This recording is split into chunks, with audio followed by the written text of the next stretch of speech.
ॐ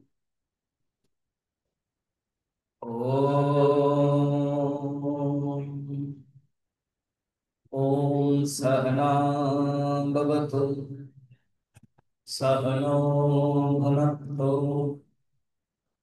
सह वीर्यं करवावहै तेजस्विनावधीतमस्तु मा विद्विषावहै। ओम शांति शांति शांति।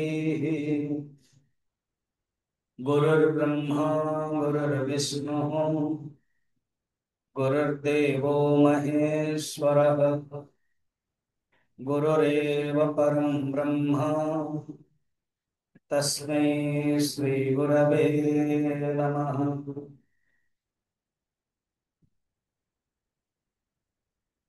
पूजनीय मां को चरण कमल में प्रणिपात। पूज्य स्वामी शिवानंद जी, स्वामी सुरेश्वरानंद जी, अन्य संत माता वृंदा भक्तवृंद। कैवल्य उपनिषद के जो शांति पाठ है वो हम लोग पढ़ेंगे। मुझे लग रहा है कि एक दो दिन लीड एंड फॉलो में पढ़ेंगे, फिर आप लोग जब सक्षम हो जाओगे साथ में पढ़ेंगे। ओम भद्रं कर्णेभिः शृणुयाम देवाः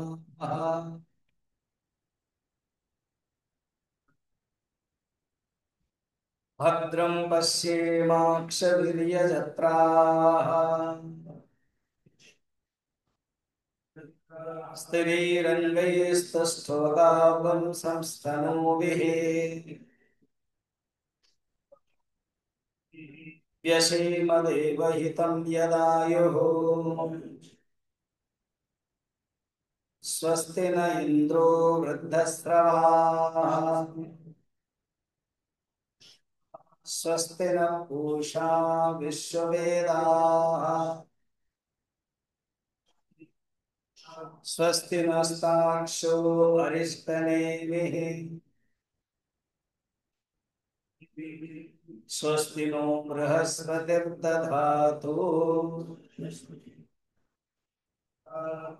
ओम शांति शांति शांति।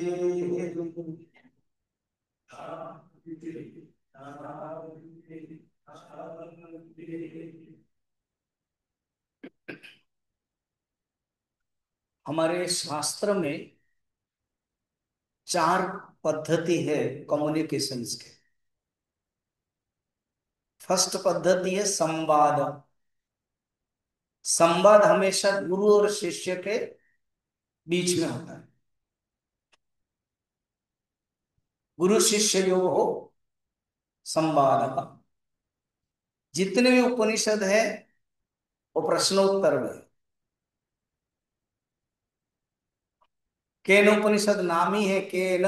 केन माने किसके द्वारा। केने शितम प्रेषितम मनः केन वाच वदंती केन प्रथम प्राण युनक्ति। उपनिषद के प्रारंभ में ही प्रश्न है केन, किसके द्वारा मेरे मन में इच्छा प्रेरित होती है,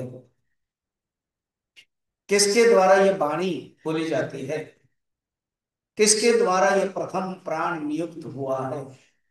फिर उत्तर देते हैं गुरु द्वितीय नंबर श्लोक से ही। श्रोत्रस्य श्रोत्रम मनसो मनो यत। तैत्रीय उपनिषद में एक उपनिषद के गुरु शिष्य संवाद बता रहा। फिर हम अपने उपनिषद में आएंगे। तैत्रीय उपनिषद में भृगुर्वै वारुणैः वरुणम पितरम उपससार। भृगु जो वरुण के पुत्र थे, वारुणी। वरुण देवता नहीं, वरुण एक ऋषि का नाम। वरुण के पुत्र भृगु। भृगुर्वै वारुणैः, वो वरुणम उपससार। कौन है वरुणम? पितरम। जैसे यहाँ माँ पितामह है, वैसे ही भृगु अपने पिता के पास जाते हैं और क्या कहते हैं? अदि ही भगवो ब्रह्मेति। सेम स्टाइल पूरा मुंडक उपनिषद और तैत्तिरीय उपनिषद जुड़ जाता है। अधि ही यहां पर भी है।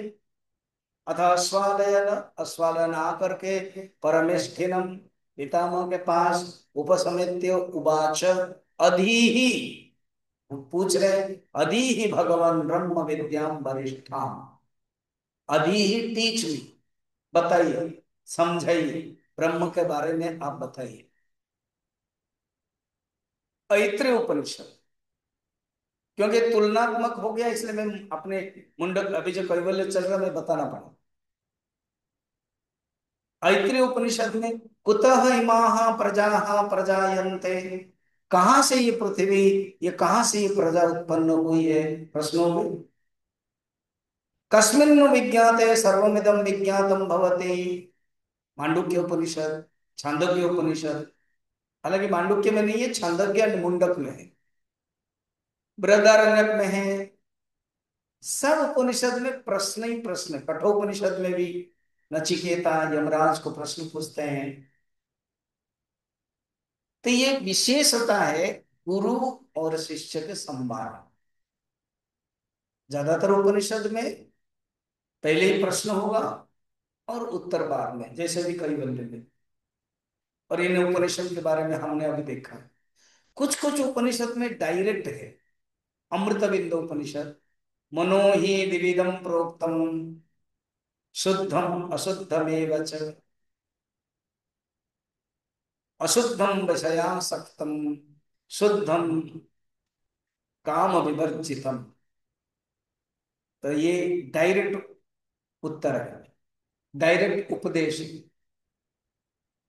यहाँ गुरु जानते हैं कि जो शिष्य है वो अधिकारी है, सुनने के लिए आग्रही है, प्रश्न उनके पूछने के कोई मकसद नहीं है, इसलिए हमें इंतजार नहीं करना चाहिए उसके प्रश्न पर, हमें उत्तर दे देना चाहिए। अब आप गीता देखिए, गीता में भगवान जब तक अर्जुन पूछ नहीं रहे भगवान बता नहीं रहे। अर्जुन प्रथम अध्याय में अपने आप को बोलते हैं मैं ऐसे है वैसे है, ये नहीं करना चाहिए, युद्ध नहीं करना चाहिए। भगवान कहते ठीक है बेटा, बताते जाओ, प्रश्न नहीं पूछ रहे, वो अपने आप को बता रहा। भगवान कहते तुम जब बता ही रहे हो तो मैं फिर क्यों बताऊं, कोई पूछेगा तभी तो बताओ। जब द्वितीय अध्याय के सप्तम श्लोक में अर्जुन कहते हैं कार्पण्य दोषोपहत स्वभाव पृच्छामि धर्म सम्मूढ़ चेता यच्छ्रेयस्यान्निश्चितं ब्रूहि तन्मे शिष्यस्तेहं शाधिमां त्वं प्रपन्नम्। मैं आपका शिष्य हो गया, आप मुझे शासन कीजिए, आपके शरण में जा। कितने फैक्टर देखिए। और उसके पहले धर्म और अधर्म के बारे में मुझे समझ में नहीं आ रहा, इसलिए जो सही है आप मुझे बताइए। फिर 8th श्लोक में अर्जुन की स्थिति बताई, नवम श्लोक में फिर दसम में संजय जोड़ रहे हैं कि भगवान ने कहा है करके। बस 11 अध्याय श्लोक से शुरू हो जाता है। श्री भगवान उवाच असत्स्वानन्वशोचस्त्वं प्रज्ञावादाश्च भाषसे गतासून गतासुश्च नानुसंचित पंडिता। ये पहला उपदेश भगवान, द्वितीय अध्याय 11 नंबर श्लोक। उसके पहले भगवान बोल नहीं रहे, क्योंकि अर्जुन मान नहीं रहा, स्वीकार नहीं किया, प्रणिपात नहीं किया, समर्पण नहीं किया। इसको प्रपत्ति श्लोक कहते हैं, द्वितीय अध्याय का 7वां वाला, कार्पण्य दोष। जब कोई समर्पण करता है तभी भगवान देते हैं। तो यहाँ पर कैवल्य उपनिषद में अश्वलायन प्रश्न पूछते हैं और ब्रह्मा शुरू कर देते हैं। कोई भी उपनिषद में देखिए, गीता में भी देखिए। अब भगवान ने उत्तर दिया अश्वलायन के प्रश्न को कि मुझे ब्रह्म विद्या बताइए। तो उन्होंने कहा कि ब्रह्म विद्या को जानने के लिए 4 साधना। क्वालिटी, श्रद्धा, भक्ति, ध्यान और योगा। योग इसमें जो बच गया है, देखा जाए तो कर्मयोग बचा है और ज्ञान योग बचा है। ज्ञान योग थ्योरी है तो ध्यान योग प्रैक्टिकल है। तो ध्यान स्पेशल एक योग के रूप में बताया हम।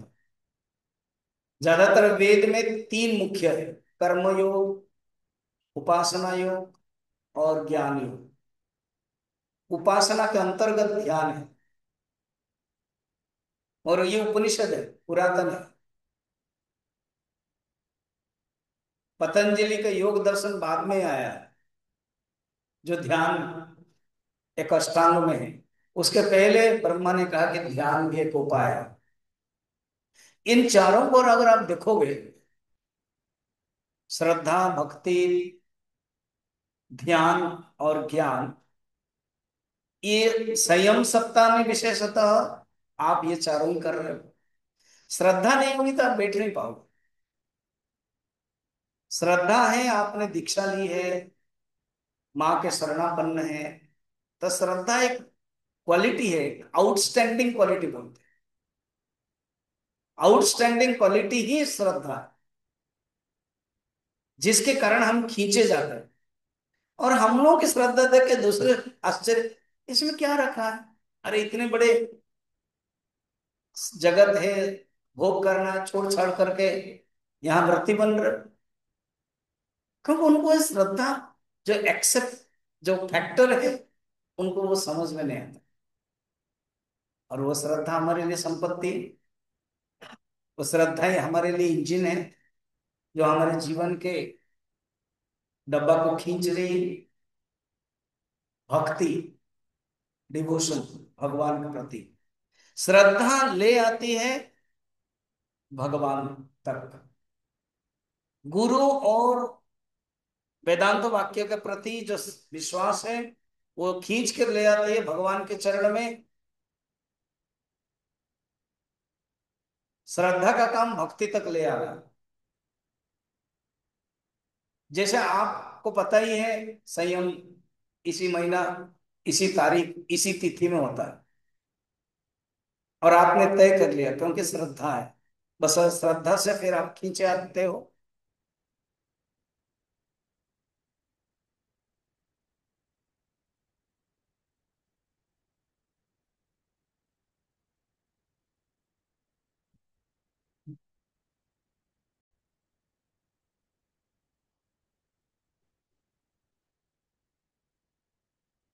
अरे वो श्रद्धा भक्ति की तरफ खींच लेती है। भक्ति एक साधन है, पावरफुल साधन। भक्ति एवं गरीयसी, विवेक चूड़ामणि में शंकराचार्य कहते हैं। फिर थर्ड में कहते हैं ध्यान। देखो, इन्होंने अभी कैप्सूल फॉर्म में बताया, इसी को ही आगे बढ़ाएंगे तभी तो संपूर्ण होगा ये कैवल्य उपनिषद। क्या भगवान उपदेश देंगे, ब्रह्म विद्या को कैसे प्राप्त कर सकते। ध्यान, अभी दो श्लोक के बाद ये ध्यान के बारे में बताएंगे, उस समय मैं बताऊंगा। तो जो ध्यान है वो प्रैक्टिकल फॉर्म ध्यान। फिर उसके बाद योगा। योग कहने से दो अर्थ हम लेंगे, कर्मयोग भी और ज्ञान योग भी। क्योंकि जो बच गया, श्रद्धा हो गई, भक्ति हो गई, ध्यान योग हो गया, तो अभी कर्मयोग बचा है और ज्ञान योग बचा है। इन दोनों को ही लेना है। अब वो शुरू करते हैं, कर्मयोग क्या है। और ये जगत में जो जितने साधन है, जगत में साधन है, धन है, संपत्ति है, क्या वो कुछ काम देगा क्या। अभी नेक्स्ट श्लोक से विचार कर रहे हैं। वो श्लोक नंबर है, देखा जाए तो तीन है, मगर वो जो दूसरा में लास्ट है वहीं से शुरू करना पड़ेगा, न कर्मणा। वो दूसरे में भी है, प्रिंटिंग में से है, उसके अनुसार पढ़ेंगे। न कर्मणा न प्रजया धनेन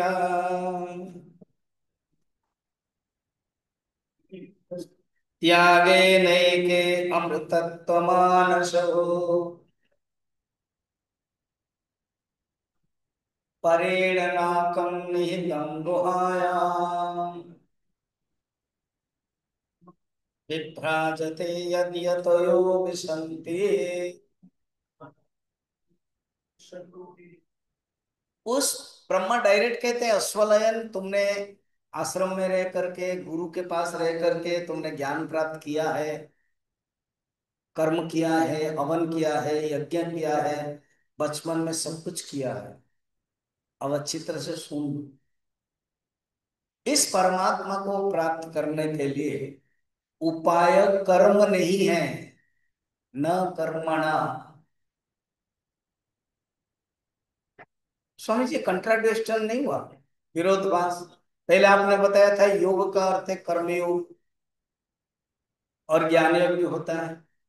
तो हम कर्मयोग सोच करके खुश हुए थे, चलो कर्मयोग भी एक मेथड है। और अभी कहते हैं न कर्मणा। ना ठीक ही तो है, सुना ठीक, समझा गलत? क्या मैंने सुना? पहले कर्मयोग कहा और अभी कर्म से ना कहा। इसका अर्थ क्या है? कर्म और कर्मयोग अलग अलग है। अच्छा ऐसे है, हाँ। कर्म से परमात्मा को प्राप्त नहीं कर सकते।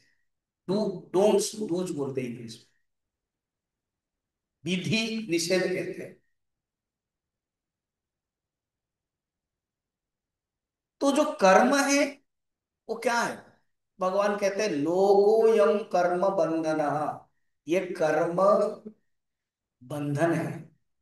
कर्म कभी मुक्ति का द्वार नहीं बन सकता है, कर्म कभी साधन नहीं बन सकता है। अच्छा, फिर हम क्या कर्म छोड़ दें? नहीं, कर्म हम छोड़ भी नहीं सकते। कर्म साधन नहीं बन सकता है, तो क्या कर्म को छोड़ दे क्या? नहीं, कर्म को छोड़ भी नहीं सकते। फिर क्यों कर्म करना पड़ेगा? क्योंकि जब तक हमारे अंदर वासना है, वो कल पूछ रहे थे ना, कारण वाले वो है ही नहीं है।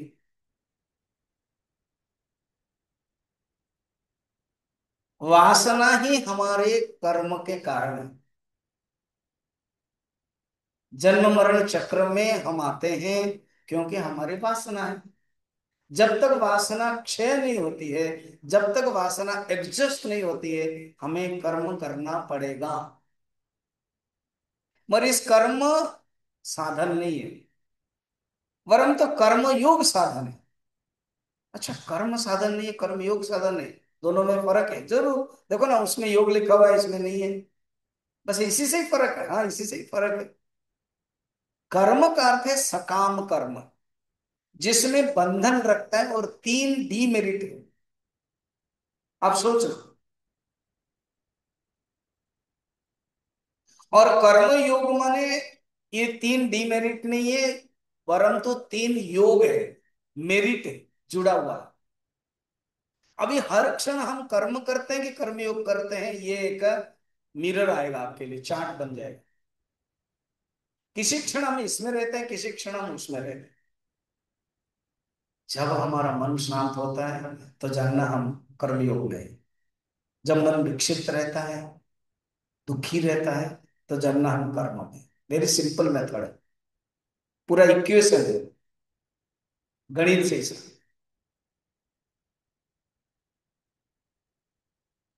कर्म में तीन डीमेरिट है। हुएवर मैं भी ही हूं, कोई भी हूं।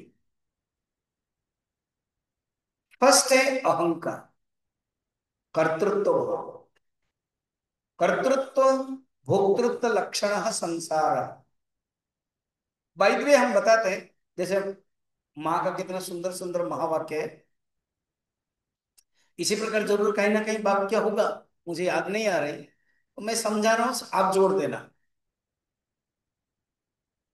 संत गुरु माँ हमें कहते हैं तुम जगत में रहो, संसार में मत रहना। जगत है जो भगवान ने बनाया, संसार है जो हमने बना दिया। जगत प्लस अहंकार, जगत प्लस आइडेंटिफिकेशन, जगत प्लस अभिमान, जगत प्लस आसक्ति इज इक्वल टू संसार।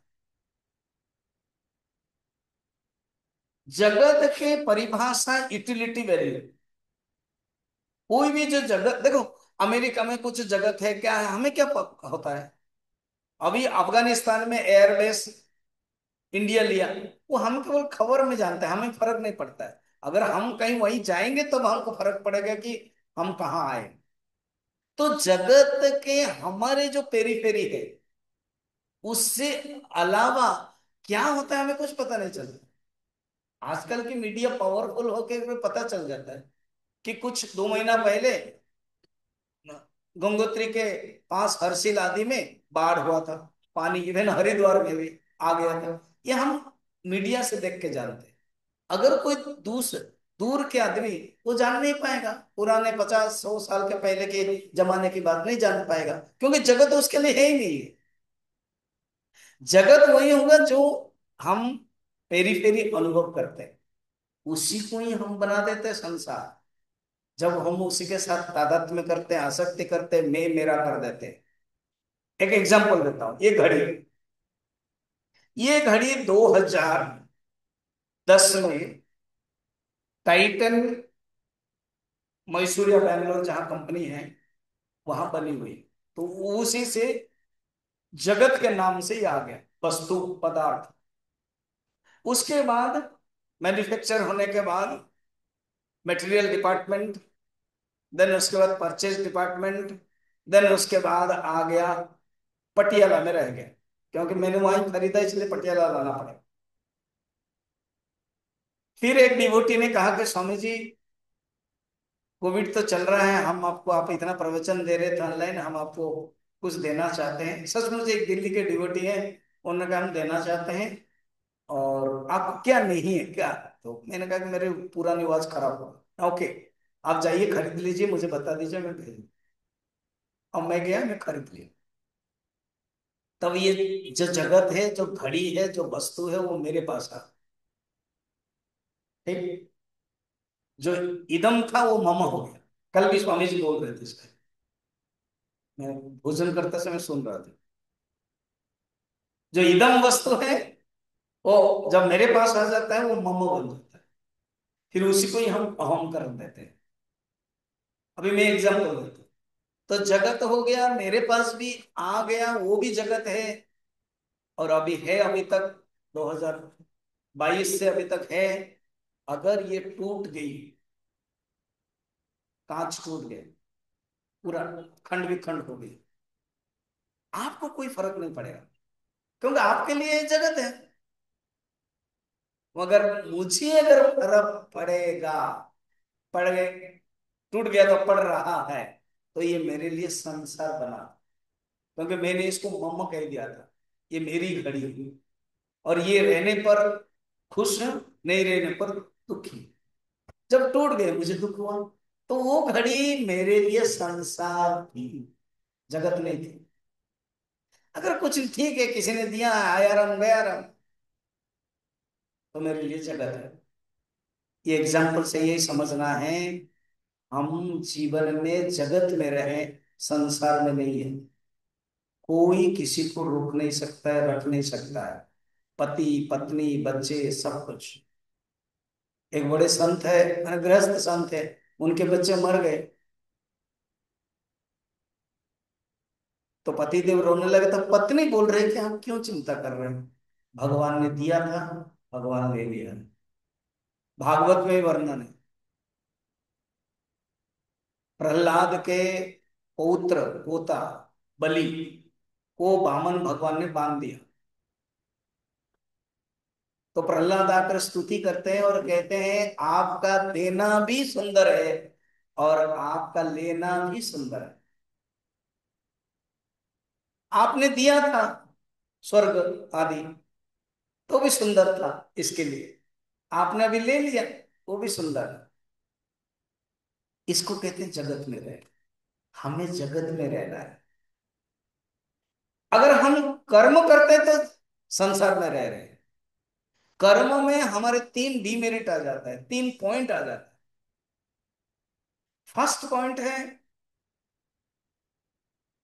कर्तृत्व भोक्तृत्व लक्षण, कर्ता, कि मैं करता हूं, मैं कर्म करता हूं। सेकंड है कर्म के प्रति आसक्ति, मैं ये कर्म कर रहा हूं। थर्ड है कर्म से हम इच्छा करते हैं, फल की इच्छा, भोक्तृत्व वाला, भोग की इच्छा। बस यही कर्म बंधन है। इसको सकाम कर्म कहते हैं। कर्म और सकाम कर्म एक ही है। बार बार सकाम जोड़ नहीं रहे हैं, केवल कर्म बोल देते हैं। जब कर्म कहते हैं सकाम कर्म, मगर कभी कभी लिखा कर्म ही पूजा है, तो उसमें निष्काम कर्म। फिर ये सकाम कर्म पूजा नहीं हो सकती। पूजा करते हैं हम भगवान के लिए कर रहे हैं, संकल्प भी करते हैं भगवत प्रत्यर्थम, भगवान के प्रत्यर्थ के लिए। तो तीन जब ये पॉइंट है तो सकाम है। मैं कर्म कर रहा हूं, कर्म के प्रति आसक्ति है, और कर्म से मैं कुछ चाहता हूं, फल की इच्छा। ये जरूर बांधेगा, जरूर दुख देगा।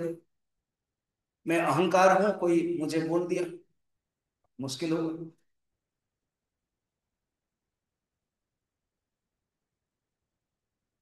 कर्म है, कर्म छूट गया तो मैं खोखला हो जाऊंगा। कर्म फल से इच्छा है, मुझे मिली नहीं, दुखी होगा, क्रोधित हो जाऊंगा। तो ये तीन रहने से सब रिपरकशन आ जाता है, और ये दुख का कारण। हम क्या करते हैं, कर्म करते हैं, सकाम कर्म करते हैं, और तीनों को लेके चलते हैं, तो दुख तो होगा ही। कर्म क्या है, ये तीन नहीं होगा, करता नहीं है, तो फिर क्या है, मैं एक इंस्ट्रूमेंट। ना हम करता, हरि करता। रामकृष्ण परमहंस यही कहते हैं, भगवान करता, आमी करता ना है। मां भी ऐसे बहुत वाक्य कहे होंगे, आपको याद करो, कनेक्ट कर लो, कि हम करता नहीं, भगवान करता है। आमी करता ना है, भगवान करता है। कर्म के प्रति कोई आसक्ति ना हो, कोई भी कर्म मिला बस। इसलिए आश्रम में देखना, कोई भी आता है तो गुरु देखते हैं, हाँ क्या, अच्छा ये काम करो, वो काम करो। नहीं नहीं नहीं, मैं कंप्यूटर इंजीनियर हूं, मैं झाड़ू करूंगा। यही तो तेरे अहंकार को हटाने के लिए गुरु कह रहे हैं। निगमानंद आपको पता होगा, जो बंगाल के कनेक्टेड है, बहुत बड़े श्रेष्ठ संत थे, उड़ीसा में रहे, चार चार गुरु थे उनके। जो ज्ञानी गुरु राजस्थान के पास सच्चिदानंद के पास गए, उनको पता है कि इसके पास थोड़ा सा अहंकार है। तो एक दिन धूल है, धूल थोड़ा कुछ मांगा गुरु ने, "ये पानी लाओ कुछ ला।" तो वो धूल को जम करके गए। तो वो चिमटा जो था, उन्होंने डांटा और कहा कि मछली खोर, क्योंकि बंगाल में है, तो उन्होंने जानबूझ के कहा। इतना रोने लगा, उनको चलने के लिए सोच ली। फिर गुरु आके खड़े, क्या गुस्सा आ गया, मैं तुमको इतना ब्रह्म बोलता हूं, वो तुम्हें रियलाइज नहीं हुआ। अभी मैंने कुछ कह दिया, डांट दिया, ये रियलाइज हुआ। फिर तो कहाँ जाओगे, कहीं ना कहीं कुछ तो बोलते रहोगे। बस इतने गुरु के प्यार के शब्द, कोई प्यार ने ऐसे ही बोला, और उनको लगा, फिर चरण में गिर पड़े, रहने लगे। तभी निगमानंद पे ना, इतने श्रेष्ठ संत हर के जीवन में आता है। कभी गुरु मिलते हैं, कभी गुरु मिलते नहीं है, कभी वो भेदता नहीं है वो वाक्य, कभी हम ऐसे ही बह जाते हैं पानी में। जब भी कभी आप गंगा को देखोगे ना, मैं सवेरे शाम जाता हूँ वाकिंग में, देखता रहता हूँ, कोई फूल माला बह रही है, कोई बैलून बह रहा है, कुछ लकड़ी बह रही है, उसके कोई अस्तित्व नहीं है। पानी की धारा में सब बह जाते हैं। हम भी वासना के धारा में हम बह जाते हैं, हमारा कोई अपना अस्तित्व नहीं रहता है। कर्म के धारा में, कामना के धारा में, वासना के धारा में, इच्छा के धारा में हम बह जाते हैं। तो कर्तृत्व भोक्तृत्व नहीं रखना है, केवल इंस्ट्रूमेंट, निमित्त मात्रम भव सद्य साचिन। और कर्म के प्रति कोई आसक्ति नहीं, कोई भी कर्म मिले, गुरु के मन में ही रहेगा कि ये एक अधिकारी है, इससे फिर हम दूसरा कर्म देते हैं, छोड़ देते हैं, अभी ये ध्यान में आएगा। पूर्व ही खुद बोलेंगे, और कोई फल की इच्छा न हो, ये कर्मयोग। और जहां कर्म योग है, आगे बताएंगे, चित्त शुद्ध हो जाए, अगले श्लोक में। तो न कर्मणा, अर्थात कर्म एक साधन नहीं बन सकता। कर्म परम तो बंधन है। हमें ये सोचना है, ये हमें चार्ट देखना है, यही दुख का कारण बनता है, हमें कर्म योग करना।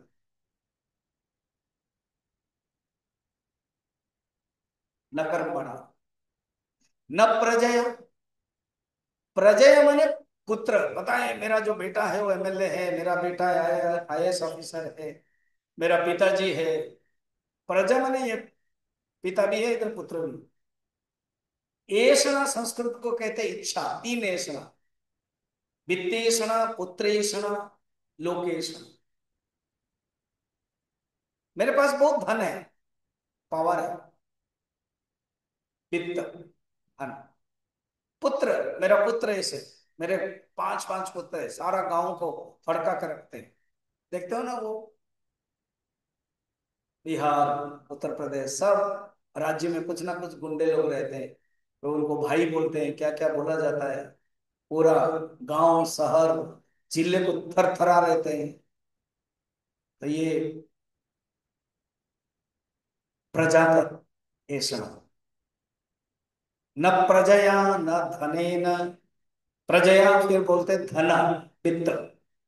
धन के द्वारा हम प्राप्त नहीं, मेरे पास बहुत धन है तो क्या होगा।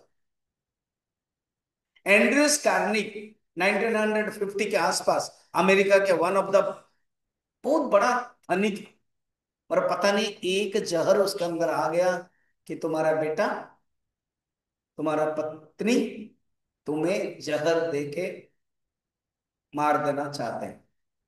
और कहते हैं उसी समय जो कंप्यूटर स्टार्टिंग हुआ था, उतना पैसा था कि वो कंप्यूटर में लास्ट तक भी नहीं आता था, फिर सेकंड लाइन में आता था, इतना पैसा था उसके पास। वो सवेरे आ जाता था, उसका पीएन बाद में आता था, उसका क्लर्क और बाद में, उसका मैनेजर और बाद में, और उसका सीईओ लास्ट में 11 बजे आता था, सिग्नेचर करके फिर लंच चला जाता था। बेचारा ये सवेरे आता था, शाम तक रहता था। क्यों? मैं बहुत बड़ा आदमी बनूंगा, मैं सबसे बड़ा पृथ्वी का धनी बनूंगा। बना भी, मगर एक जहर अंदर घुस गया, तब पता वो खा नहीं पाता था। जो भोजन बनता था वो पहले बिल्ली को कुत्ते को खिलाते थे, कभी मर तो नहीं जा रहा है, जहर तो नहीं है, फिर खाता था। फिर धीरे धीरे पत्नी के पास सोना छोड़ दिया, पत्नी कहीं जहर दे देगी तो। पुत्र को मिलना भी पसंद नहीं किया। सोचो यही हालत है एंड्रयूज कार्निक की। धन की दृष्टि से किसी सन में महान था, श्रेष्ठ था। हालत क्या है, किसी से मिल नहीं पाता था, डाउट है वो मुझे मार तो नहीं गए। मारने का कारण कौन है? सिर्फ तुम्हारे पास धन है। जिसके पास धन नहीं हो, कौन किसको मारेगा। अच्छा धन भी है, तुमने प्रॉब्लम में डाल दिया अपने आप। सन से निगोरा है ना, ऐसे कहते हैं दुबला पतला हो गया क्यों, खाना नहीं खा पाया, हर खाने में टेस्ट करना पड़ रहा है,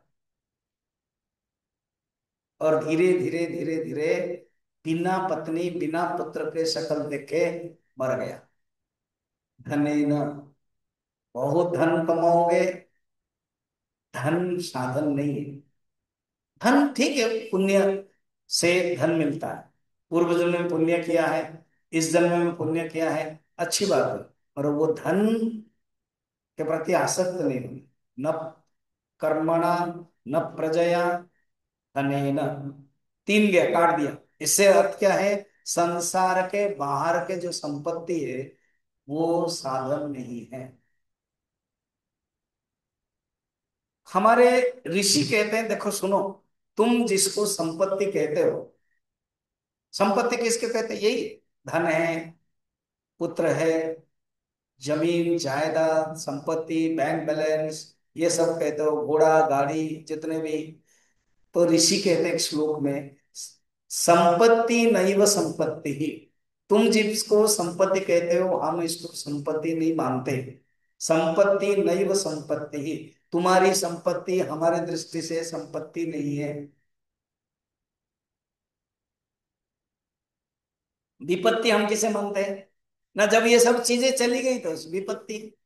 धन था, कल मैं कहानी बता रहा था ना, वो कहानी मैंने क्या है, सचमुच वो शराब आदमी मुझे मिला और मैं मेरा डूब गया, दिल्ली का मैं व्यापारी था। तो अर्थात पहले अच्छा था, संपत्ति थी, अभी विपत्ति हो गई। ठीक है, धन के दृष्टि से विपत्ति कह रहा हूं, ऋषि कहते उसको मैं विपत्ति नहीं मानता। अच्छा, संपत्ति नैव संपत्ति ही, विपत्ति नैव विपत्ति ही। फिर संपत्ति क्या है? आप संपत्ति को मना कर दिया, विपत्ति को, जिसको हम विपत्ति मान रहे, धन संपत्ति नहीं है विपत्ति है, आप बोल रहे हैं वो भी विपत्ति नहीं है। कहते नारायण स्मरणम संपत्ति, संपन्न नारायण स्मृति। जब तुम स्मरण कर पा रहे हो, भगवान को याद कर पा रहे हो, तो जानना तुम्हारी संपत्ति है। और तुम विस्मरणम नारायणम विपत्ति है, विपन्न नारायण विस्मृति है। अगर भगवान को भूल जाते हो, जितने 24 घंटे में जितने तुम भूल गए वो तुम्हारे लिए विपत्ति है, और जितने तुम याद किए संपत्ति। मां भी इसी प्रकार का है, भगवान का नाम ही एकमात्र, स्मरण ही एकमात्र संपत्ति। ठीक है, न कर्मणा न प्रजया धनेन, फिर क्या, त्यागे नैक। ये जब संसार में हम आए हैं, बहुत पकड़ करके आ गए हैं। जब आए तो खाली हाथ, और आता है तो सब पकड़ लिया, जोड़ लिया, संग्रह कर लिया। कहते उसको त्याग करो, वियोग करो। जो संयोग हो गया उसको वियोग करना ही योग है, भगवान गीता में कहते हैं संयोग वियोगम योग संगीतम। अब खाम खाम विषय के प्रति आसक्ति हो गए, उसको त्याग करो। अच्छा, त्याग शब्द से ना हमको लगता है कि हमको सन्यास बनना पड़ेगा, तो आवश्यक नहीं। अगर आप बन रहे तो अच्छी बात है। अब माँ के आश्रम के परंपरा में आप गृहस्थ से सन्यास बन रहे हो, सन्यास दीक्षा लिया, बढ़िया बात है। कहीं एक दो कोई लेगा, अच्छी बात है। नहीं भी ले रहे हो कोई चिंता नहीं, आप अपने गृहस्थ जीवन में रहकर ही,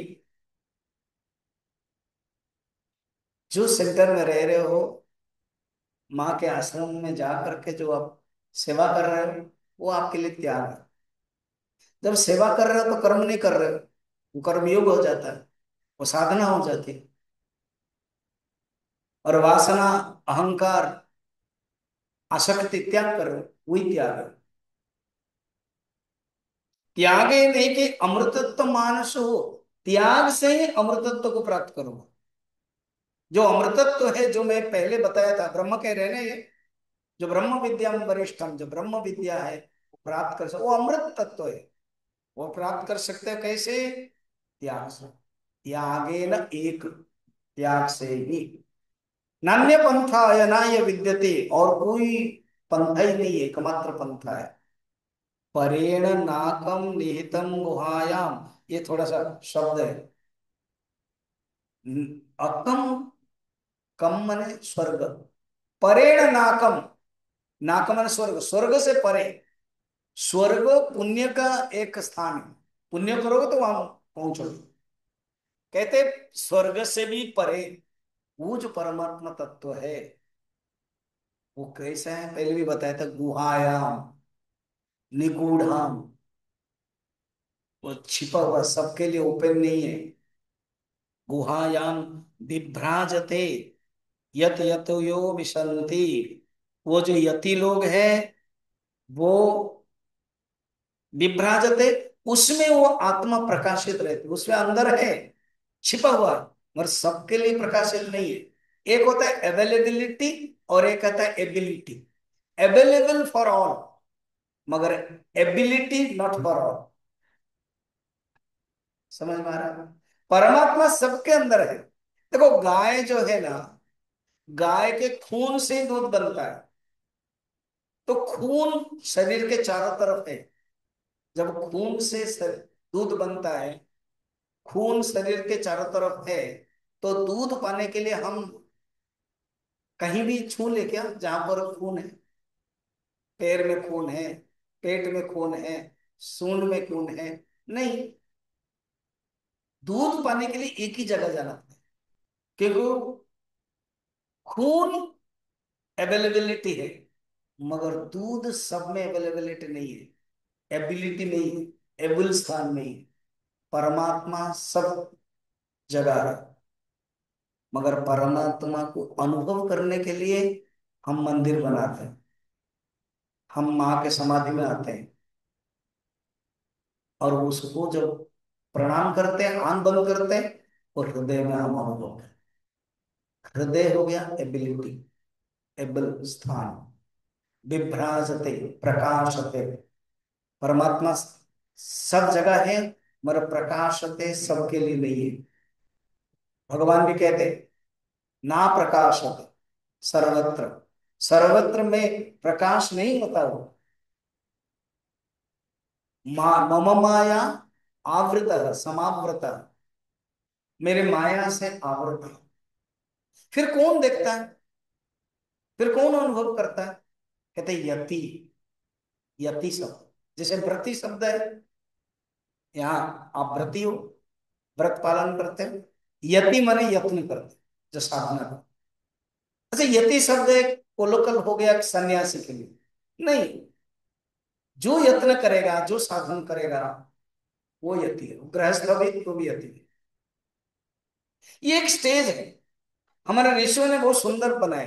ब्रह्मचर्य आश्रम, गृहस्थ आश्रम, संन्यास, वानप्रस्थ आश्रम, संन्यास आश्रम। जो ब्रह्मचर्य आश्रम 25 साल, 1 से 25 कहा गया, एज ऑफ लर्निंग। अभी ब्रह्मचर्य लोग, कन्या लोग सब लर्निंग कर रहे हैं। लर्निंग के एज, एज ऑफ लर्निंग। उसके बाद, लर्निंग के बाद नौकरी बिजनेस जब करते हैं, अपने जमीन को देखते हैं, तो एज ऑफ अर्निंग। तो लर्निंग के बाद अर्निंग आ जाता है, 25 से 50। फिर उसके बाद उसी बीच में शादी है, जब अर्निंग का हो जाता है 25 से 50। फिर रिटायरमेंट शुरू हो जाता है। तो वो है एज ऑफ टर्निंग। टर्निंग में इसलिए संयम में ज्यादा आना चाहिए। तो अभी 50 से ज्यादा हो गया, रिटायर्ड हो गए, साधना करनी चाहिए। टर्निंग, वानप्रस्थ जीवन उसको कहते हैं। 50 से 75। फिर 75 से सो जो संन्यास है, उसको कहते हैं एज ऑफ बर्निंग। बर्निंग माने हमारे जो वासना है वो बर्न, इसीलिए वो संन्यास में जो है गेरुआ वस्त्र है, लाल है, वो अग्नि का प्रतीक है। और हम लोग श्राद्ध करते हैं, अपने आप को श्राद्ध किया जाता है। तो हो गया, हम संसार का दृष्टि से मर गए, बर्निंग। तो ये तो परंपरा की दृष्टि से आप गृहस्थ रहते हुए भी जब सब वासना को खत्म करते हो, यति करते हो, वही प्राप्त करता है। यतया, श्लोक देखना, विसंति। ठीक, वही प्राप्त करते हैं। क्या प्राप्त करते हैं? अब नेक्स्ट श्लोक में क्या प्राप्त करते हैं? पढ़ो भैया। वेदांत विज्ञान सुनिश्चितार्था,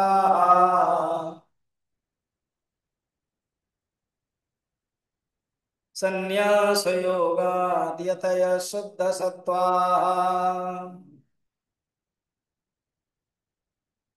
हे ब्रह्मलोकेषु परान्तकाले, परामृतात् परिमुच्यन्ते सर्वे।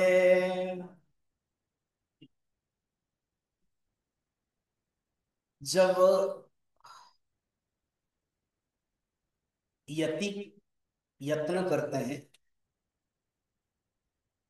क्यों यत्न करते हैं? ब्रह्मा तो बता रहे, तुम जो ब्रह्म विद्या प्राप्त करने के लिए आए हो, जो शिष्य है, जो साधक, उसने एक निश्चय कर लिया, एक तय कर लिया कि मुझे क्या प्राप्त है। चले कि यूनिवर्सिटी हम जाएंगे, कोई भी यूनिवर्सिटी।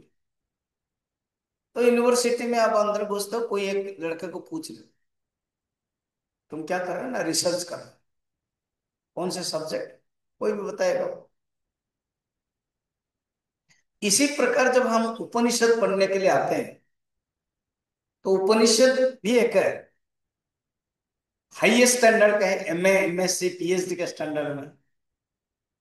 तो क्यों पढ़ने के लिए आया है इस श्लोक में?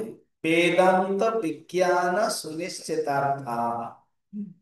वेदांत जो विज्ञान है, वेदांत उपनिषद, और वेदांत का जो विज्ञान है, उपनिषद के जो तात्पर्य है, उपनिषद के जो सिद्धांत है, उपनिषद के जो निर्णय है, क्या है? उपदेशात्मक वाक्य है तत्वमसि, और अनुभवात्मक वाक्य है अहम ब्रह्मास्मि। ये चार महावाक्य है उपनिषद में। चार उपनिषद, चार वेद से दिया गया है। मैं आपको थोड़ा सा समझा देता हूं, 5-10 मिनट लगेगा, समझ लीजिए। ऐसे तो उपनिषद में अनेक महावाक्य, महावाक्य माने क्या है? महान अर्थ को प्रकटित करने वाले जो वाक्य है, महावाक्य। महावाक्य ये नहीं कि पूरा पैराग्राफ होगा, छोटा से भी हो सकता है, बहुत छोटा है। सोहम, ये महावाक्य है। अहम ब्रह्मास्मि महावाक्य है, वो हम अभी समझा रहे हैं, जो महान अर्थ प्रकट कराता है। आत्मानम जानत, ये भी महावाक्य है, मुंडक उपनिषद। उसको माँ ने इंग्लिश में समझा दिया ना, नो दाई सेल्फ, ये भी महावाक्य है। ये एक महावाक्य का टुकड़ा है, नो दाई सेल्फ। फिर realise that self. Know thyself में पहले तुमको थ्योरी नॉलेज जानना है, इंटेलेक्चुअल नॉलेज, परोक्ष ज्ञान। बाद में वो अपरोक्ष ज्ञान आता है। ब्रह्म विज्ञानम परोक्षम ज्ञानम, आत्मविज्ञानम अपरोक्ष ज्ञान। ब्रह्म विज्ञानम नो दाई सेल्फ, और आत्मविज्ञानम रियलाइज दैट सेल्फ। ठीक, तो ऐसे समझे। उपनिषद में अनेक महावाक्य है, मगर शंकराचार्य ने एक एक उपनिषद से एक एक महावाक्य लिया, उन्होंने नामकरण भी दिया है।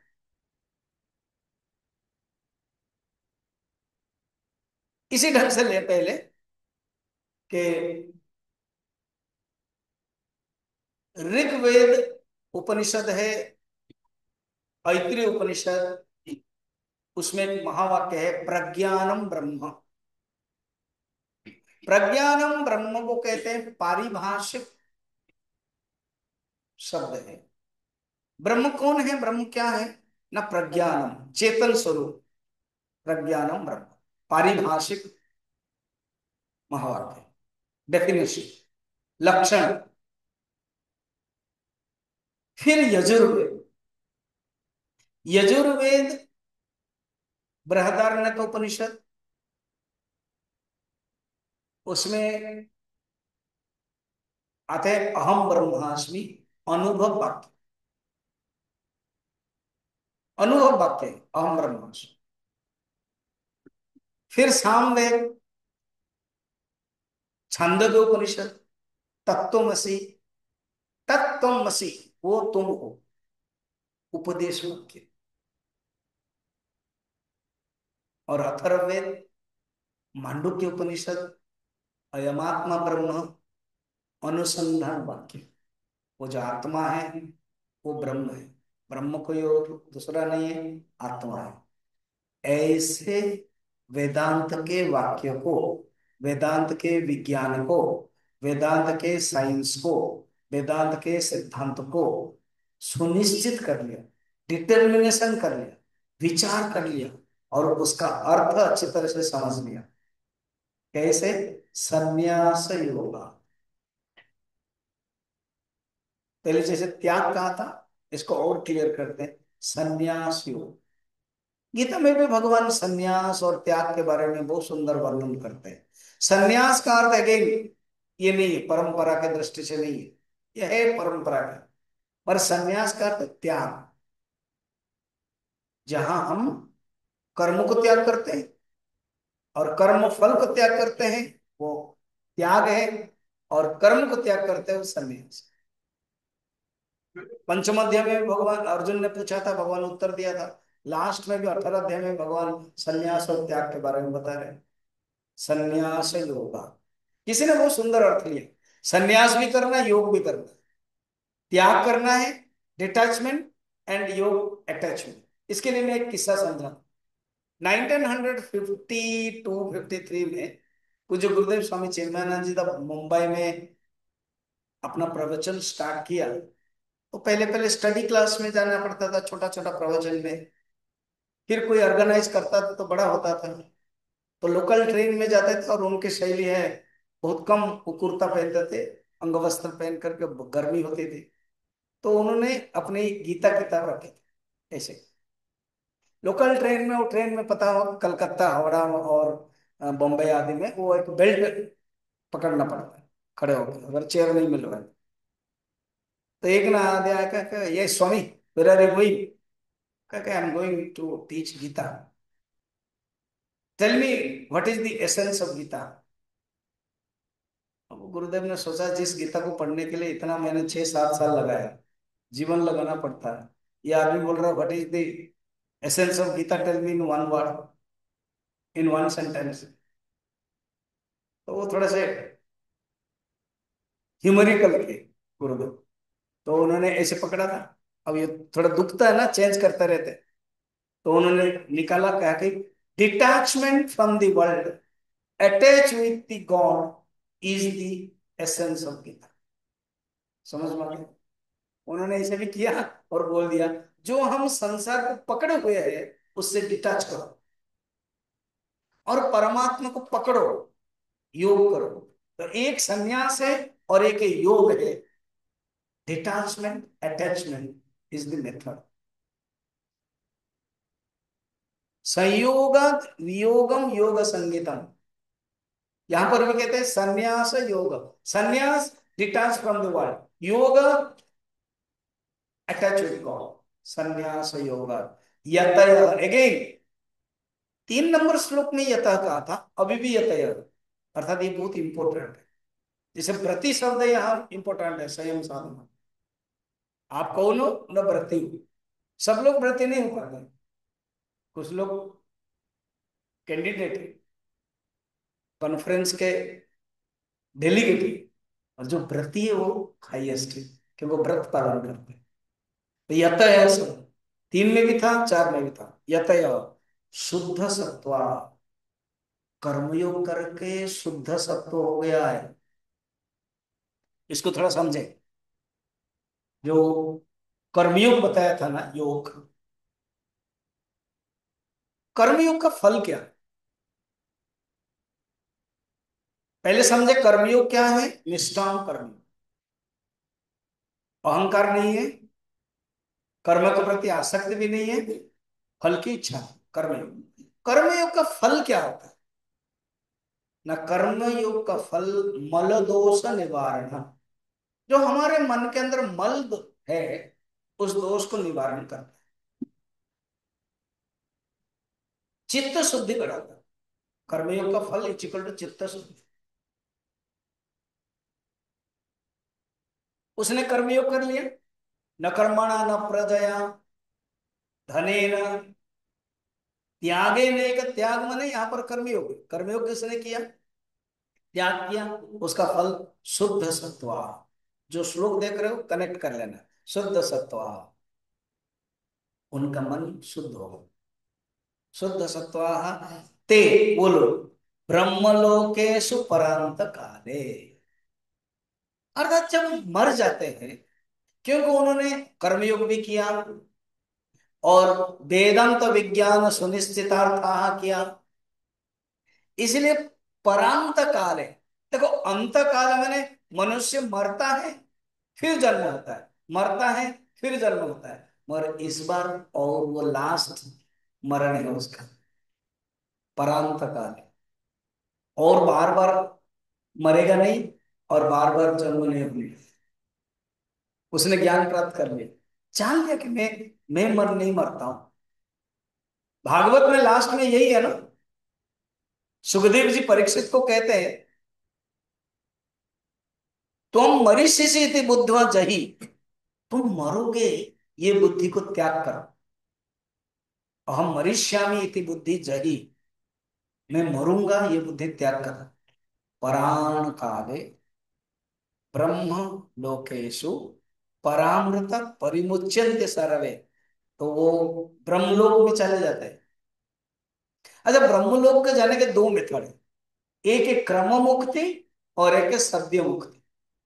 क्रम मुक्ति क्या है कि बहुत आपने अच्छा कर्म किया, उपासना किया, यज्ञ किया, स्वर्ग में गए, स्वर्ग में फल प्राप्त कर फिर वापस आ गए, फिर आपको ये वेदांत उपनिषद सुनने में मजा नहीं आता है। आपने बहुत उपासना किया, यज्ञ किया, क्योंकि आपने उपनिषद सुने नहीं, तो मगर आपने अच्छा पुण्य कर्म किया, स्वर्ग जाने की भी आपको इच्छा नहीं है, तो मुझे स्वर्ग नहीं जाना है, तो देवता लोग लेकर के ब्रह्मा के लोक में ले जाए। जो ब्रह्मा के लोक में जाएंगे, ऐसे ही सत्संग हॉल है, एयर कंडीशन रूम है, वहां ब्रह्मा बैठे हैं, तो आप जाओगे, वहां बैठ गए, देखेंगे वहां भी कोई लोग उपनिषद पढ़ा रहे हैं। आप लोग, अरे बाबा मैंने तो हरिद्वार में प्रवचन छोड़ दिया था, प्रवचन सुना नहीं था माधवानंद का, तो ब्रह्मा करके सुनना ही पड़ेगा, तो वहां छोड़ दिया था, अब यहाँ से शुरू करो। फिर वहां बैठोगे, वहां सुनोगे, वहां ज्ञान होगा, फिर ब्रह्मा कहेंगे अब तुमको वापस नहीं जाना है, अब तुम ब्रह्म परमात्मा के पास जाओ। इसको कहते हैं क्रम मुक्ति। और यहीं पर ही जो ज्ञान प्राप्त कर लेते हैं और मुक्ति हो जाती है, उसको कहते हैं सद्य मुक्ति। तो ब्रह्मा लोकेशु क्रम मुक्ति हो या सत्य मुक्ति हो, वो परम ब्रह्म को प्राप्त कर लेते हैं। ये हो गया। अब आपको याद है, ब्रह्मा जी ने चार मेथड कहा था, उसमें श्रद्धा, भक्ति, ध्यान योग और कर्म योग। अब ध्यान के बारे में बता रहे हैं तीन श्लोक में, आज हम एक ही श्लोक लेंगे। आज भी मैं 10-15 मिनट ले लूंगा, कोई आने वाले? हाँ, तो मैं 10-15 मिनट लूंगा। अब ये जो श्लोक है ना, तीन श्लोक, देखो उपनिषद में श्लोक ध्यान कैसे करना। फर्स्ट एक धारणा है, उपनिषद में सिर्फ नॉलेज है, ज्ञान है, ध्यान नहीं है, ये धारणा कट जाती है। उपनिषद भी ध्यान बताते हैं, एक धारणा। सेकंड है, कैसे ध्यान करना चाहिए, उपनिषद के मेथड से हमें जानना चाहिए। थर्ड है, हम माँ के शरणागत होकर के हम लोग ध्यान करते हैं, जैसे भी संयम में ध्यान होता है, मौन भी एक ध्यान का एक प्रकार है, फिर ध्यान करते हैं। तो हम जो ध्यान कर रहे हैं और उपनिषद में कर रहे हैं, कहाँ कुछ एडजस्ट करना है ये जानना है, और कहाँ जोड़ना है, कहाँ छोड़ना है, कहाँ तोड़ना है, कहाँ ऐड करना है, कहाँ सब्सट्रैक्ट करना है, ये जान लेंगे। कल मैंने जैसे बताया था, रामकृष्ण परमहंस सुनते थे उपनिषद आदि और कहते थे मेरे बारे में क्या बताया गया है तुम्हारे उपनिषद में, मैं तो जानू।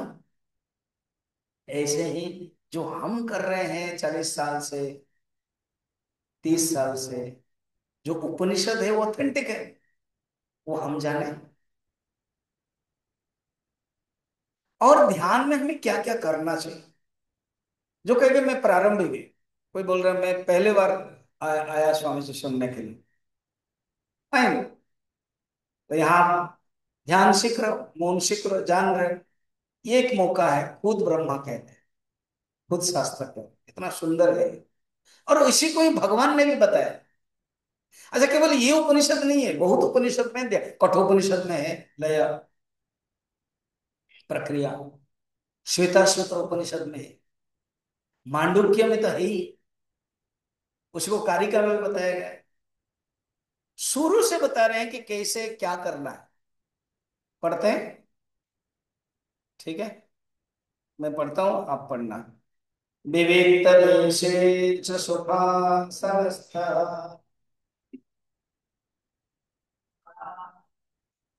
शुचि समग्रेव शिरा शरीरः अत्याश्रमस्त सकलेन्द्रियाणि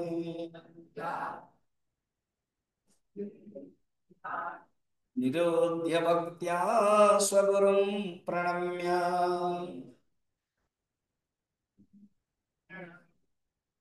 ये श्लोक लेते हैं, फिर नेक्स्ट श्लोक बाद में। अच्छा, ये समझ ले, इस 3 श्लोक में एक पॉइंट बताया जाए। फर्स्ट है देश। मैं पहले पॉइंट बता देता हूं, उसके बाद श्लोक को लेकर के बताए। देश अर्थात कौन से देश में हम बैठे हैं। आप देखो, आप घर में बैठ रहे हो, ध्यान कर रहे हो, और अभी माँ के समाधि मंदिर में बैठ के ध्यान कर रहे हो, फर्क पड़ता है। कभी गंगा के किनारे बैठ करके ध्यान कर रहे हो, फर्क पड़ता है। देश, काल, अब हावड़ा रेलवे स्टेशन है या भीड़ भाड़ है, आवाज है, मछली बाजार है, और वहां ध्यान करना चाहते हो, फर्क पड़ेगा, है ना। देश, काल, कौन से समय में, भोजन, दिन के भोजन के बाद 2 बजे आप ध्यान करना चाहते हो, फर्क पड़ेगा, ध्यान नहीं होगा, शयन हो जाए। और सवेरे सवेरे 4 बजे उठ गए, स्नान किया, बैठोगे, काल, देश, काल। फिर आसन, कौन से आसन में आप बैठे, आसन का अर्थ है कहां पर, किस आसन। फोर्थ है आपके शरीर कौन सी स्थिति है, शरीर स्थिति। फिफ्थ है आप प्राणायाम कर रहे हो, प्राण का कंट्रोल, प्राण संयम, प्राण नियम। सिक्स्थ है इंद्रिय निग्रह। सेवेंथ है मनोनिग्रह। और एट्थ है बुद्धि में निश्चय। ये तो मैंने आपको गिने चुने बताया, श्लोक वाइज देखेंगे तो और भी डिटेल मिलेगा। देखना, विविक्त देश, विविक्त देश माने कोई एक अकेला जगह, कोई एक निर्जन स्थान, कोई एक अच्छा जगह पर, एकांत स्थान में आप चयन करो। स्वामी जी, गृहस्थ जीवन में सब लोग एक साथ रह रहे हैं, परिवार के लोग, कहाँ एक एकांत स्थान मिलेगा ना। आप सवेरे उठ जाओ, 4 बजे जब उठोगे, सब सोए हुए हैं, आप अपना पूजा के रूम में बैठोगे तो आप अकेले हो, विविक्त है, और वो शुचि है। शुचि में पवित्र। देखो, होटल एंड मंदिर, होटल एंड आश्रम, होटल और हरिद्वार, गंगोत्री, ऋषिकेश, उत्तरकाशी जैसे गंगा के किनारे, फर्क है। कोई आश्रम में रुक रहे हो, और होटल, होटल शुचि हो सकती है, क्लीन हो सकती है। मैंने जैसे बताया, आजकल टॉप टॉप 5 स्टार हो हॉस्पिटल है, जो होटल से भी बेहतर है, इतना सुंदर क्लीन है। शुचि तो हो सकता है, पवित्र माने क्लीनलीनेस, मगर पवित्र नहीं, पवित्र नहीं हो सकता। वहां आते हैं भोग करने के लिए, हर 1-2 दिन में रूम चेंज हो जाता है। कहीं जिस रूम में आप रहोगे, सोचोगे मैं ध्यान करूंगा, उसी रूम में 5 साल से ये होटल बना, कितने लोग आकर के भोग करके गए होंगे। कहाँ आपका मन शांत है, क्योंकि स्नान का भी प्रभाव पड़ता है।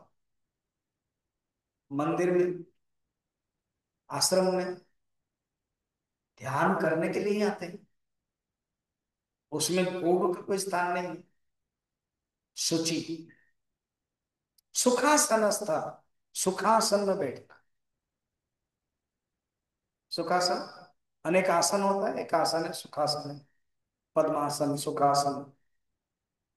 अगर कोई चेयर में बैठते हो तो भी जो पैर है नीचे जमीन में लगा करके, ये जो हाथ है वो घुटने के ऊपर लिया, और शरीर सुखम स्थिरम आसन, comfortable posture of the body is आसन। सूची समग्रीवा शिर शरीर, सिर ग्रीवा समान रहे, जैसे ऐसे नहीं, लुढ़कता नहीं, सीधा। चेयर में भी बैठ करके भी आप कर सकते, शरीर।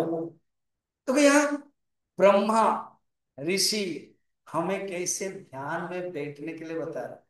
इतना तो सब जानते हैं, सब करते हैं। तो जब ये उपनिषद में सुनते हैं और जो हम कर रहे हैं, कर रहे हैं।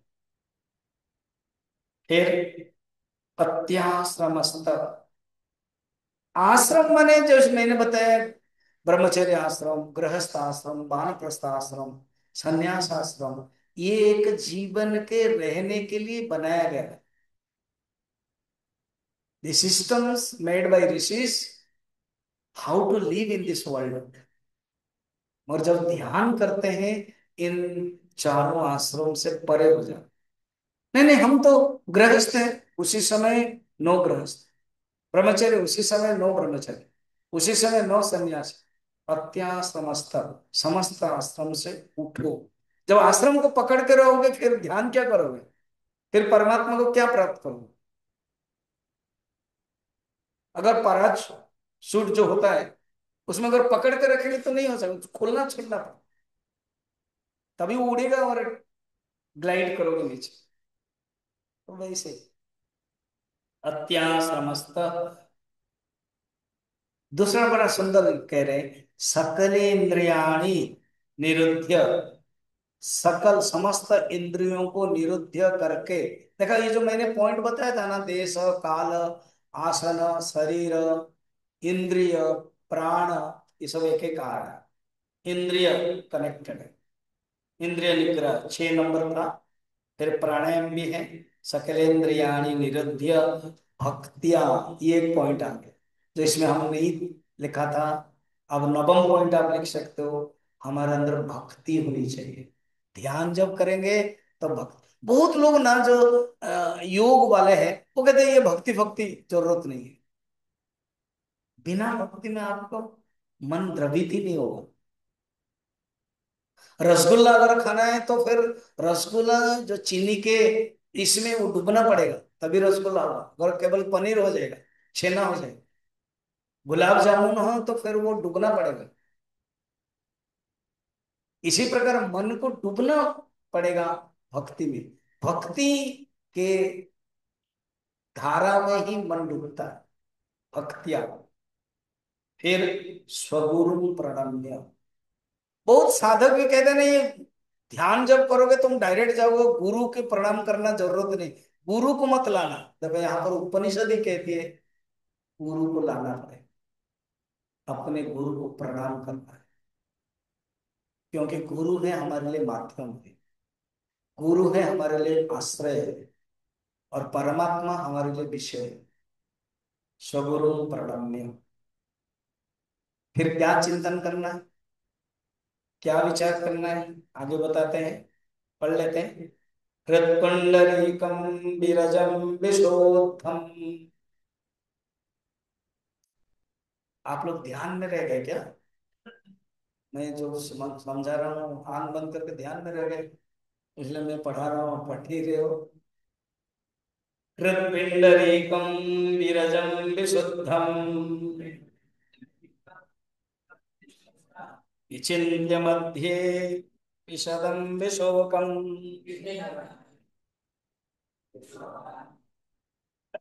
फिर ये 6 नंबर दूसरा टाइप में है, उसको हम बाद में कल देखेंगे, आज इतना ही देख लेंगे। हृत्कुंडलीकम, अपने हृदय में बीरजम विशुद्धम विचिन्त्य मध्ये विशदम विशोकम, जो परमात्मा है उसका लक्षण बता। रज से परे, शोक से परे, मल रहितम, रज मने मल, धूल। विशदम स्वच्छ है, विशोकम दुख रहित। फिर उसका लक्षण, परमात्मा के लक्षण है कई, अभी अभी तीन बताए इसमें। हृत्पिंडर के हृदय में बीरजम, विशुद्धम, विशदम, विशोकम, चार। अब पांच तक चार बताए, फिर आगे बताएंगे क्या ध्यान करना चाहिए। सच में हम वही करते हैं क्या? हम जितने भी 15 मिनट 20 मिनट बैठते हैं, ये बैठने का प्रक्रिया समान हो गया, हम लोग कर रहे हैं। और क्या चिंतन करना है वो हम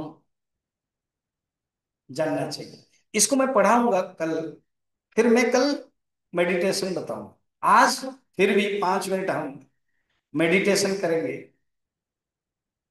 वैल्यू मेडिटेशन, ये क्या होता है? इसका 6 स्टेप्स है। आप आंख बंद कर ले, लास्ट में जब हाथ जोड़ दे कहेंगे तो हाथ जोड़ेंगे, ऐसे ऐसे करेंगे और आंख में दबा देंगे। फिर हम बोलेंगे खोल दीजिए, खोल। अभी क्लोज योर आइज। अगर आप चश्मा पहने हो तो हटा दो।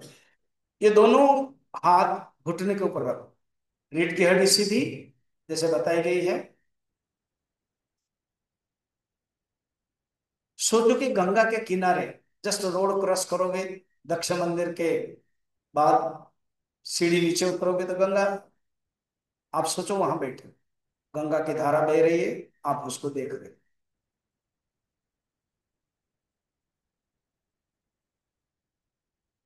अभी आप अपने मन को लाओ। 6 पॉइंट है, 6 स्तर है, हम बताने वाले हैं। फर्स्ट है ऑब्जर्व योर थॉट्स। जैसे गंगा की धारा, गंगा बह रही है, पानी बह रहा है, उसको देख रहे हो। मन के अंदर भी अनेक भावनाएं बह रही है, उसको देख रहे हो। नंबर 1 है ऑब्जर्व योर थॉट्स। मन के अंदर अनेक भावनाएं आ रही। ये संयम सप्ताह कब खत्म होगा, मुझे आरती देखनी है, मुझे मार्केटिंग करनी है, अनेक भावनाएं आती, उसको जस्ट देखो। सेकंड है डिवाइड कर दो, अच्छी वृत्ति, बुरी वृत्ति, division, divide the thoughts. Second step.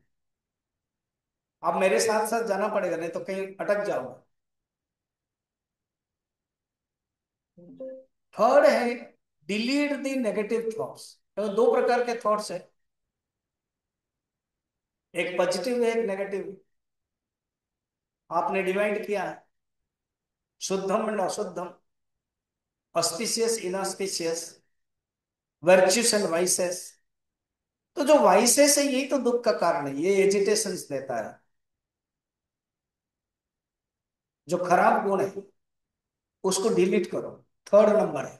Number भी याद रखें, 6 स्टेप आएंगे।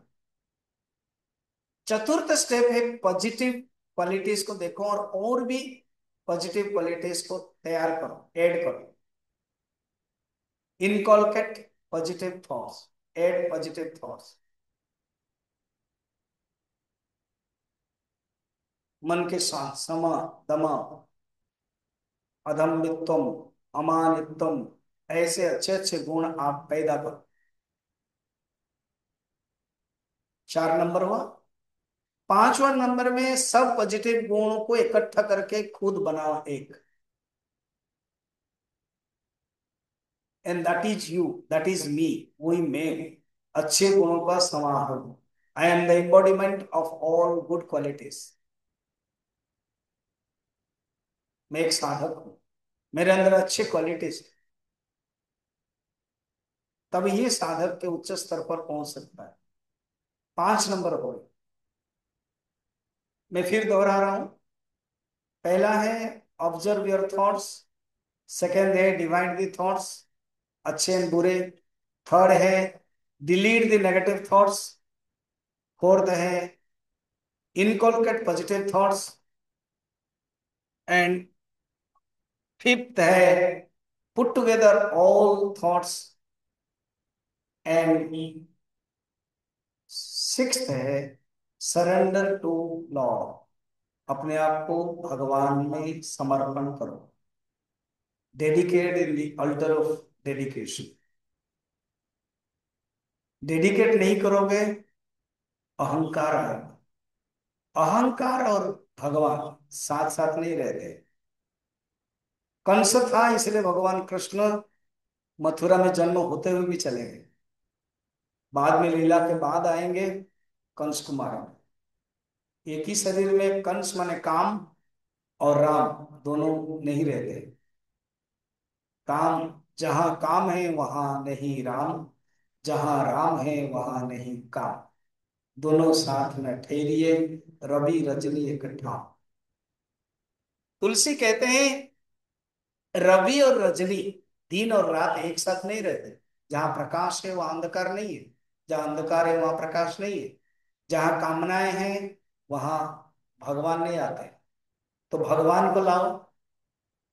हृत्पिंडरीकम विरजम विशोधम, तभी जीवन धन्य हो। कल हम वेदांत जो ध्यान है, जो उपनिषद में ध्यान बताया गया है, उसको और करेंगे।